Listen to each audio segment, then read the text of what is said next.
Educating HG, Part 10. With one of my then girlfriend's housemates having succumbed to my overtures, it was time to target the second one. Having slept with Joanne, who was most enthusiastic in her response, and clearly unconcerned by the fact that she was having sex with her housemate's boyfriend, I returned to enjoy her on a few further occasions, but that was simply pressing home the advantage. The aim was to ensnare intimately each and every housemate.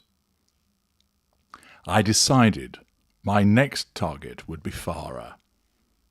Farah was born in Britain and was of Pakistani descent. She was diminutive and stood only 5 foot 1 inches in height. She regularly emphasized that 1 inch with particular pride, and I towered over her. She was tiny in frame, such that you could easily pick her up and throw her around, should one be inclined to do so, which conjured up various images of shifting through the gears with her in the bedroom. She was pretty, bobbed black hair, a slender body, a pretty face with big round eyes, which regularly expressed her surprise at some occurrence or event. She had well-maintained teeth also, a broad smile, which she regularly deployed, because at heart she was a happy person. Farah was magnificently naive. I relished arriving at the house and telling her something which was unlikely or improbable, spinning a yarn, as whilst her housemates rolled their eyes, recognizing it as a wind-up, she listened in rapt attention, eyes widening, as I embellished the tale until eventually realization dawned on her, and she gave a laugh and playfully smacked me on the arm, as she had fallen for another ridiculous tale of mine. I had selected Farah next, because I always sensed that she was highly sexed, but was never getting enough of it. She fizzed with an energy which was highly detectable to me, fuel just waiting to be harvested, and it was clear that she had no reliable place to direct this energy. It was interesting that she remained so slim, for she did no exercise other than walk, and ate a lot of rubbish. Not that that was my concern.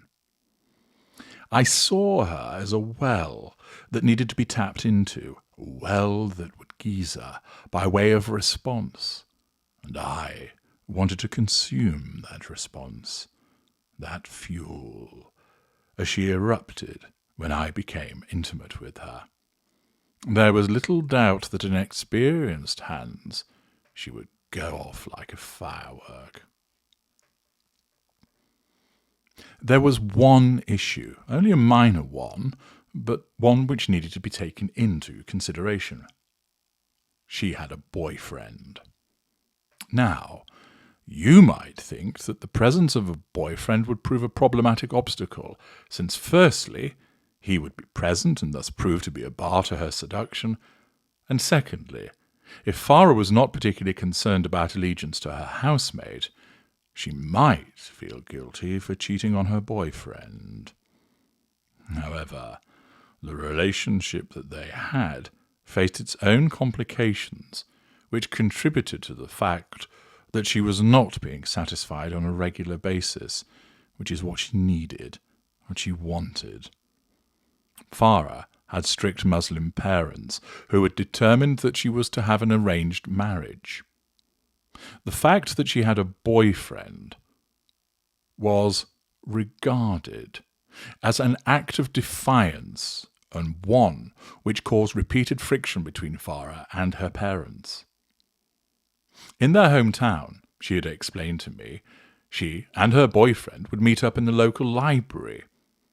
She told her parents she was going there to study, which was partially true, She had to go to the library rather than go elsewhere, because her father had the local taxi drivers following her and spying on her, reporting where she was going, something she had found out to her detriment, when in the past she had lied about where she was actually going to. This meant that it was difficult for the two of them to be alone in their hometown. However, they thought that it would be easier once she was at university. Her boyfriend did not go to university. He was working, and would, at a weekend, drive to come and see Farah at university, although the visits were not frequent because of his and Farah's fear of detection by her parents. I recall one occasion when I was at the house and was in bed with my girlfriend, and I heard some sort of commotion from downstairs. It was nearly midnight, and I was reading whilst my girlfriend slept. I nudged her awake and said, "Can you hear that?" "What?" "Listen," I instructed. We could hear raised voices coming from downstairs. My girlfriend sat up quickly at the detection of the noise. "Sounds like Farah," she commented, and I nodded. The other voices were older and were raised. I climbed out of bed, just wearing my underwear, and made to the door. "What are you doing?" asked my girlfriend. "Finding out what's going on," I replied over my shoulder, as I heard her get out of bed also. I opened the bedroom door and walked onto the landing. Kinnery, in the adjoining room, had been disturbed by the noise and was stood in her doorway looking concerned. She glanced at me and then averted her gaze, not because she was repulsed by what she saw, but rather she was particularly religious and shouldn't be looking on semi-naked men, something which amused me, and I did nothing to cover up, her slight discomfort entertaining me. I leant against the banister and listened. "Why have you come here?" asked Farah. "He's here, isn't he?" demanded a male voice. "No, Dad, he isn't," she replied. Ah, father and presumably mother had decided to pay a visit on their daughter. At midnight. How thoughtful. "Don't you lie to me," threatened her father. "I'm not." "Farah, we know he's here. We know you continue to see him despite being told you must not." "I am not seeing him. I told you that," lied Farah. The boyfriend had visited only a week or so ago. I took note of her willingness to lie. Useful. "You are," insisted the father. "I am not," responded Farah, defiance rising in her voice. "Let me upstairs. I want to check," demanded her father. "Dad, you're not going upstairs. You're disturbing the house and embarrassing me turning up like this." "Come on, let's go back to bed," whispered my girlfriend. "Leave them to sort this out." "In a moment," I smiled. I saw an opportunity for a little shithousery. "I need the bathroom," I explained. The door to the bathroom was at the top of the stairs, and I knew that they would see a pair of naked male legs. Given that all of the occupants of the house were female, the parents would make the incorrect leap of logic and assume that I was the boyfriend. That would crank things up a bit and provoke a reaction so I could join in the entertainment. "Wait a bit," urged my girlfriend, but I waved her concerns away and strode along the landing, stomping a couple of times to make sure those below heard me. I walked to the top of the stairs, stopped outside the bathroom door, and waited a brief moment. "He is there!" came a shout from the father. "He is not!" retorted Farah. She then issued a cry of surprise as a middle-aged Pakistani man started to make his way up the stairs. I considered darting into the bathroom so he didn't get a clear look of who it was, but decided that I preferred to see his dismay when he realized I was not the boyfriend. I stood my ground as he reached halfway and halted when I came into full view. "Oh, you're not Mike," he muttered, visibly disappointed not to have found his quarry. "Nothing wrong with your eyesight, just your timing," I replied. "What are you doing here?" he asked. "I was going to the bathroom." "Why? Did you want to watch?" I asked him and smiled. He shook his head as if trying to dislodge an image in his mind. I saw that he was looking towards Farah's room. "There's nobody in there," I told him. "I want to check. I want to use the bathroom in peace, but so far that has not happened," I answered. He wanted to go to the bedroom, but I was barring the way, and he clearly sensed that I was not getting out of his way either. It was one thing for him to barge past his tiny daughter, another thing altogether to try to get past an athletic and fit fellow decades younger than him. "I think it's time you left," I announced. I could see the mother and Farah looking expectantly up from the foot of the stairs. "You sure he's not here?" "Positive. I've no need to lie to you. Come on, you've had a wasted journey." I stepped forward. I ensured that my unblinking gaze was fixed on his. I wanted him to retreat and shrink away from me. This was where my height and physique, which was on display, combined with an air of steely menace, was most useful.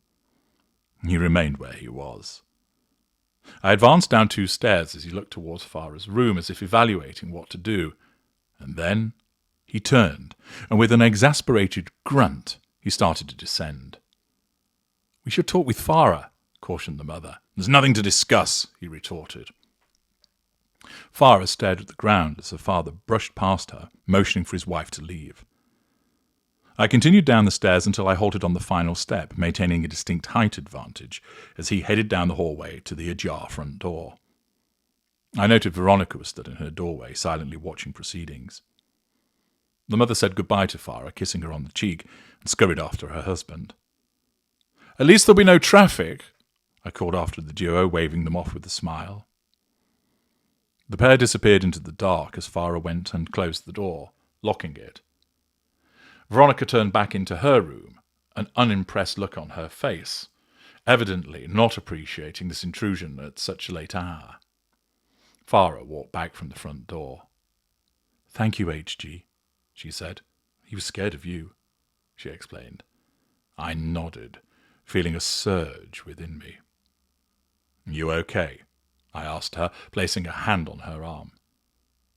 She nodded and then smiled at me. "I had a night chase off the dragon." I gave a short laugh as I drank in her appreciation and gratitude. I had now established considerable credit at the bank of Farah, and I would be cashing that credit in soon enough. Not that night, the timing was not right, and besides my girlfriend was still listening upstairs, but I would be able to make use of this gallant act as part of my ensnarement of Farah in the very near future.